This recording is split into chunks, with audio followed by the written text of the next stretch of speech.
Hello and welcome to the Strong Suit Podcast, where we focus on the people part of your business. Every episode, I feature a world-class expert on talent and recruiting so that you can build a company filled with rock stars. And I am so pumped to speak with my guest today, David Koretz. David is the founder and the CEO of an amazingly cool company. We're going to learn all about it. It's called, and I love this name, it's called Plum.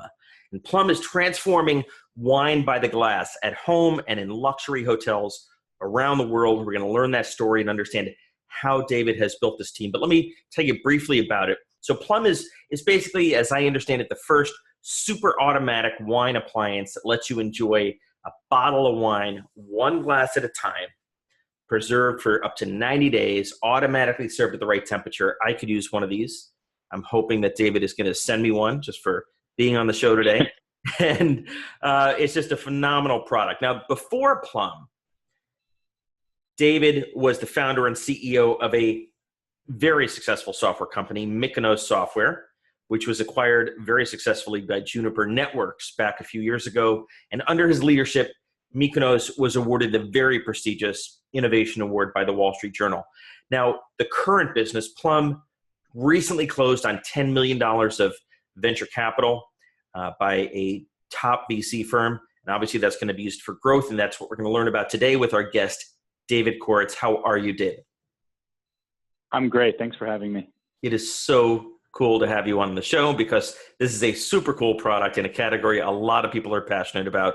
I have to ask you first, kind of share a little bit of the personal journey. What is the backstory that leads you from software to wine chilled by the glass? Yeah, so I grew up in upstate New York in Rochester, and I spent my whole career starting companies. I started my first one when I was 14 years old and scaled up the business, and I've been running companies my whole life. The commonality was I've always looked to markets that I felt like people had ignored or not really understood. And the last company, which was Mykonos Software, which was a company that had a pretty contrarian view at the time. And our thesis was that it made no sense for defenders of cybersecurity to just be trying to put up and build a perfect wall. Mm-hmm. And so our technology was actually use deception to hack the hacker, to actually manipulate the attack surface. So basically turn it about on. Exactly. Got it. And, while it may not seem like the logical thing to do before the wine business, there was a huge commonality in the sense that what I saw in wine, and I had a chance to buy an estate little vineyard up in Napa Valley. I was living there part-time. And what I saw was this industry that is enormous in scale. Wine industry is over $300 billion a year globally, and it's growing at almost 10% year on year, which is incredibly fast for a mature business. But what I thought was more interesting is there's been this growing disconnect between how people actually consume wine and how wine is sold. So for the 30% of American adults that live alone, a bottle of wine on a Tuesday makes for a pretty ugly Wednesday. Yeah. And by the weekend, it's pretty rough. Yeah, there are days where it might be needed, especially for the CEOs on the call. Yeah. But, I think, for most people, what they really want, and what I noticed and what caused me to start Plum was this shift that it was no longer a bottle of wine to enjoy over dinner. Yep. It was a glass of wine to relax at the end of the day. Yep. And we started with home, and then we stumbled on this really incredible opportunity born out of our own frustration. I spend, like I'm sure most folks on this call, 200 nights a year sleeping in hotel rooms all over the world. Sure. And for anyone who's spent nights in a hotel room, you know that when you want a glass of wine, you have two choices. You get on your hands and knees for that dorm room fridge, or you pick up, the phone and wait 45 minutes for a glass of wine delivered on that Great Gatsby cart and covered in saran wrap. It's a terribly outdated experience. So tell us how this is. Tell us how this is better than the dorm room fridge with the little bottles of wine. Obviously, this is a better solution, but in what ways? How do you kind of compete with that? So Plum uses a motorized needle that you never open the bottle. It actually, the needle pierces the cork, pierces the foil, and injects argon gas, which is inert, and sucks the wine out one glass at a time. So you can keep a bottle perfect for up to 90 days. It chills each bottle individually the perfect temperature. So when you get to that suite and you've got the perfect sunset, you can hit a button and have 2 glasses of rosé and capture the sunset. You know, if you're a business traveler and you get into the room and it's 10:30 at night, and unfortunately you still have an hour of email to catch up on, hit a button, have a glass of Cabernet, kick your shoes off, and relax. It would seem like it's a perfect solution for higher end hotels, right? People that are more of a discriminating audience that appreciate wine as it's meant to be consumed. Exactly. And our customers are folks like the Four Seasons and Rosewood and St. Regis and Waldorf Astoria. So very much the refined travel experience. Okay, terrific. So now we understand the context and the business. I think it's fascinating. And what are these devices? The product is the device. It's a physical hardware device, obviously very software enabled, but you know, our listeners can kind of picture that, you know, it's like a cube. I've seen pictures of it. It's kind of a cube shape, right? It's designed to be a countertop appliance in a home or hotel room. Got it. Okay, excellent. So now let's shift to the people part of the business. Tell us a little about that piece in terms of how big the business is in terms of people, and what's the mix of some of the team. Well, I think the team is still relatively small. We're just under 30, and we'll be just about double that this year. The thing that is a little bit unique about not only Plum, my current business, but also my previous one, Mykonos, is that we did something that almost nobody in the Valley thought was a good idea, and it's become incredibly effective for us, and we think it's a real differentiator. So in the case of Mykonos, our head of software engineering and our software engineering team was in Rochester, New York. Mm-hmm. You know, not the hotbed people think of when they think of technology. Not typically. And our current office and where I'm based today with our hardware team for Plum is actually based in Dania Beach, Florida. Mm-hmm. And I think one thing startups and CEOs often sort of underestimate is the power of finding a secondary market that's not Silicon Valley with all the craziness that comes with, and being able to piece together a world-class team that doesn't come with Valley cost, Valley retention issues. And, you know, to that end, it's now been 2 years with 0% voluntary attrition. In 3 years, we've been sub 3%. In Silicon Valley, it would be very tough to pull that off.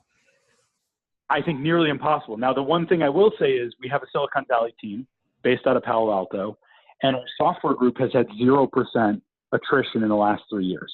I assume free wine is included as a perk to work at the company.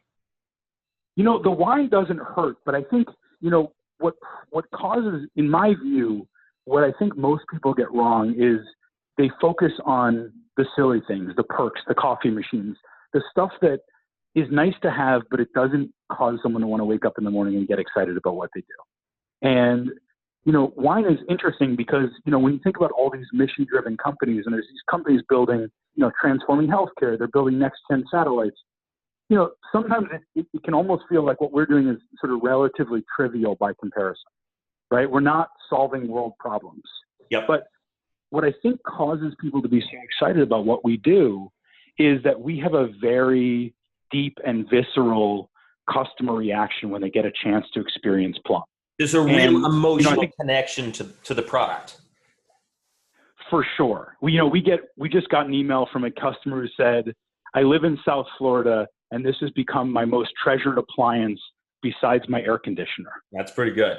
And, you know, I think part of it is I believe that most people fundamentally want to work on things that they think are, one, important, two, are they're doing work where it's impressive technically, and three, they're doing work where they can move the needle on an industry. And I think that's why Plum has had such a good retention result. And what unique challenges have you had to manage being a bi-coastal company? Some in California, some in Florida. Obviously, you like your son, but what kind of challenges does that create? The time difference and everything else. You know, the time difference is actually not all that relevant. I think that's what people assume is going to be the challenge. The actual challenge, and the one that's actually hardest to bridge, is that when you hire out of Silicon Valley, the one major advantage you have is everybody knows the rodeo. Everybody knows about stock options. They understand what it means to work at a startup. They understand the pros and cons of working at a startup. And you've got that sort of baked in to the culture. Yeah. And as soon as you get outside of Silicon Valley, that's not remotely true. So, I remember when we sold Mykonos for about $100 million to Juniper Networks back in 2012. God bless and America. I'll never forget. What's that? I said, God bless America. Oh yeah. It was not a terrible day, but I got on a plane and I took the red eye and I landed in Rochester, New York, and I started calling in each employee to tell them that we had been acquired. Yep. And this is in Rochester. And, I'll never forget it. It was one of the craziest days of my entire life because I sat down with these folks. We had an HR person in the room. And as I was explaining to them that all of their stock options were vested, that, they were going to get a payout that day of 200 or 500 or 800,000 or 2 million, whatever it was, yep, for each person, people were in shock and in tears. And people were saying, God, I thought I was going to be fired. They had never seen a positive acquisition, right? Right. In most places in America, acquisition means layoffs are shortly to follow. Right. Only in the Valley is acquisition like a great thing. And so you personally stayed with Juniper for a while, right? I did. I stayed in a different role. I came to run my business unit, and ultimately I looked after advanced technologies business, and then I was promoted to run products and strategy for the whole security business. So is Mykonos where you learned how to recruit? Where did you pick up that skill? Obviously, you're doing something right. You've had almost no turnover or no turnover. Where did you learn how to recruit? Well, I think I was pretty bad at it actually early on, because I was a dropout. I started my first company when I was 14. I got venture financing when I was 17, and so I was growing and learning at the same time, which is not a particularly easy way to do it.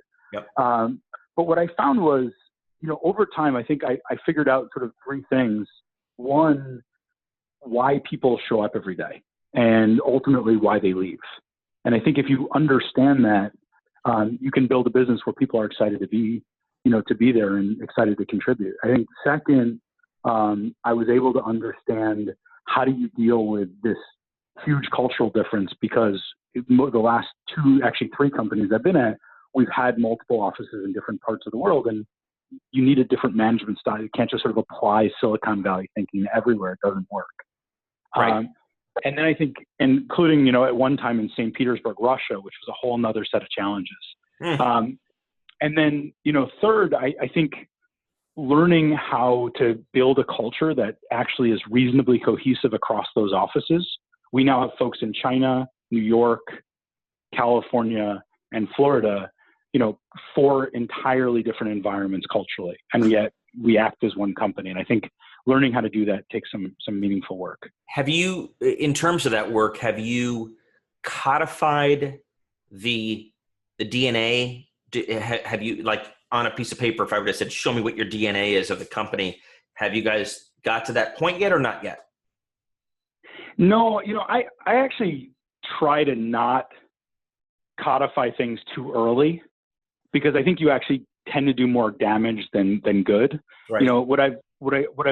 We've all sort of walked in the door of startups that are 9 months old but have 13 items on their mission statement and generally adhere to roughly 0 of them. Right. So, I think it's easy to sort of talk about culture and talk about your mission and your objectives and how you run the business. I think it's really hard for that to be a top-down driven thing and have that work. Yep. I think it works way better when the team is aligned around what they're trying to accomplish and it bubbles up organically, and then it's codified later on. Yep. So it's the cake is still kind of baking, and you don't want to do that too early. Yeah, I think you tend to ruin it. I've never seen that sort of end well. And I've tried for sure, right? Yep. And at least maybe someone smarter out there knows how to do it. But for me, it sort of ends up going in the wrong direction. What's the most unique part of your recruiting process? So I'm sure you do some of the basics that most people do, but is there any stage or element that's particularly unique to Plum? There's two pieces of feedback that I got earlier in my career, and it may be sort of common knowledge for people on the call, but I think people rarely do it. One was, you never hire anyone you wouldn't be proud to bring home to your parents. That's an interesting one. And I got it I got it probably 20 years ago from one of the greatest sales executives I ever met. And it's so easy to sort of believe how simple it is, but it makes so much sense when you think about it. You need a team you're proud of and that you admire. When he said pride, what did he mean? Did he mean integrity or not annoying? Like, what was he referring to? So the nice thing about that is there's probably a lot of little things wrapped up in that statement. Yeah. Whether you're bringing home your spouse to meet your parents for the first time, you're bringing home an employee, the concept is very similar. You want people to believe that you're around people that are smart, that are thoughtful, that are honest and have high integrity. And I think ultimately people that, share your values. And so there's probably 100 little things wrapped up in that. But, I took it to heart a long time ago. And, it's actually tonight, right after this call, I'm driving to a restaurant and I agreed to drive 50 miles to meet a candidate. And we're going to have drinks or dinner at this little restaurant in a tiny town. And, it's part of because I want to see how do they function when you have a chance to break bread and when you have a chance to really get to know them differently than the office. And so I do that a lot. We do a lot of meetings that are not at the office because it introduces less formality and it allows you to have, I think more transparency in the conversation. Included in the recruiting process. You get them outside. Yeah, it's core to the recruiting process. I think all of the last 5 hires I've had coffee with or drinks or dinner offsite. Got it. Do you find that introduces a unique challenge of just, I guess, just focus, right? And just distraction for either the candidate or you when you're interviewing? That's exactly why we do it though, right? Is that that's good because when you deal with that person that you end up hiring, you're not going to be just sitting at the office and you're going to have hard conversations and you're going to have distractions. So, learning how people behave themselves when their guard is down, I think is actually core to what we're hoping to solve for. So that's the point. You get the real person, not just the candidate person.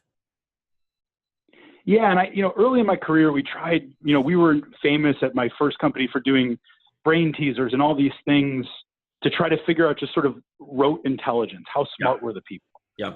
And I think, my conclusion after trying it for many years is that it was a really poor hiring strategy in retrospect. It's a very poor predictor of success in most roles, intelligence. For sure. And I think it's even worse because what it does is it sort of provides an arrogance to the interviewer that already knows the answers to the questions. Yeah. And sort of unsettles the person on the other side. But that has nothing to do with whether or not they're really going to be great in the role.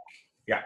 And, I think for me, like when I think about what I care about now, it's not whether or not they can solve a puzzle. It's whether or not when they're dealing, we work in the hotel business. Our customers are in the business of hospitality.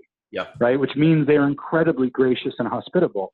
And that, would you be comfortable putting them in front of your family and for dinner? Would you be proud of them? I think that matters a lot, especially in our industry, but probably in all industries. I think Silicon Valley, when I left to move to Florida, was notoriously good at IQ and notoriously bad at EQ. Yep. And I think that speaks to that exact problem. When you just measure for intelligence, you're really not measuring for intelligence. You're measuring for one form of intelligence. Absolutely. I think usually it's a detriment to the others. Too narrow a definition, right? Exactly. Absolutely. I noticed, as I mentioned earlier on, that you just raised a round of funding. A lot of times companies kind of intend to upgrade the team or expand the team.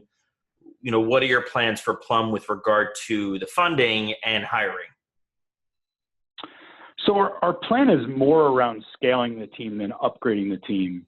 Although I guess when you add scale, you end up with inevitably getting upgrades.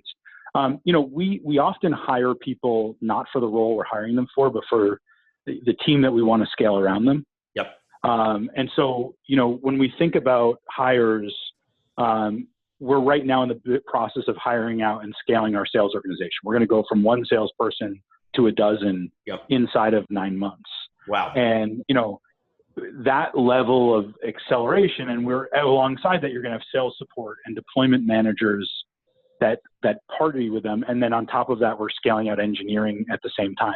So it's a lot of hiring, but I think part and parcel to that is trying to make sure that we hire people that are going to reinforce the company we all want to work for. Because the other thing I sort of learned, at least through my career, is that sometimes you can build a successful startup, but it's a startup that ultimately you don't like working for. And so I think a lot about, not just what type of business do we build that's successful, but do we want to work there when we get to the other side? Yeah, and that happens all the time to growth companies. For sure. I think it's super common that you end up with this highly performing company that's burning everybody out, making everybody miserable, right? And everybody looks back and goes, man, the good old days when we were failing miserably but happy. Yeah. So, we're in this weird stage where hypergrowth comes at a pretty high personal toll for, I think, most of the senior leadership team and often the entire employee base. Yep. So I think building something and sort of always having line of sight to, are you building a business you want to work for? And if not, how do you change that? That's probably what I think about the most. And when I think about the leadership team, I think less about upgrading the leadership team and more around upgrading me. Yep. So I think, a younger version of myself was probably a lot less self-aware about where I was good and where I was really bad. And so I think more about how do I find people that can help fill in, the areas that I'm either not interested in, which means I'll never be good at them, or I'm simply not good at, and I need somebody better than me. Well, I give you a ton of credit because particularly in, as you said, this hyper growth stage, you raised $10 million. You said you're going to double your headcount in the next year. It takes some humility to kind of understand how to go about doing that. And it sounds like you're very well poised to do it. Congratulations. Great story. How can people learn more about Plum or get in touch? So they can hit the website, which is really easy. It's just plum like the fruit, .wine like the drink. So it's plum.wine. And people can always email me. My email is david@plum.wine. Super. Couldn't be any easier. David, thank you so much for both sharing your story, for safeguarding the quality of America's wine. I look forward to seeing a Plum on every countertop in every hotel. Congratulations. And thank you so much. Really appreciate it. Thanks for your time. A reminder, listeners, to get ready, aim, and hire.